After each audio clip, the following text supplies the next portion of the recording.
nandito kami sa San Mateo na lugar. Dito po ako nagpunta ngayon dahil dinala ko yung aking mga suki dito. Nag-aantay po kami ng oras dahil color coding kami ngayon. Pupunta po kami ng parte ng Quezon City para po ay makadaan kami doon, baka kasi mahuli kami sa color coding. Ayan mga guys, maraming salamat, thank you so much. Walang po ako nag-vlog kasi ayaw ko nang nadidisturbo yung aking lakad, baka madapa ako.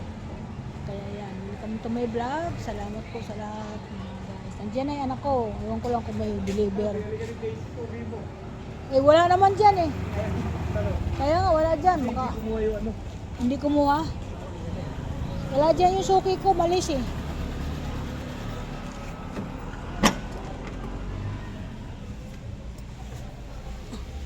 Hirapang pa umakyat dito sa amin sa service. Kasi po hipilay ako. Yan po nangyari. Yan, wala. Aalis na kami dito sa lugar na ito. San Mateo.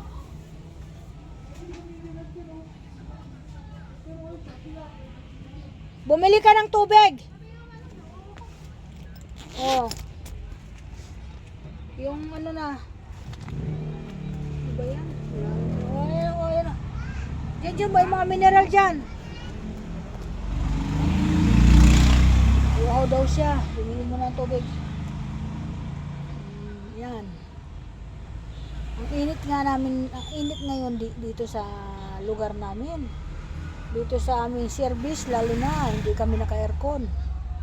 L300 ay nasira po yung aircon.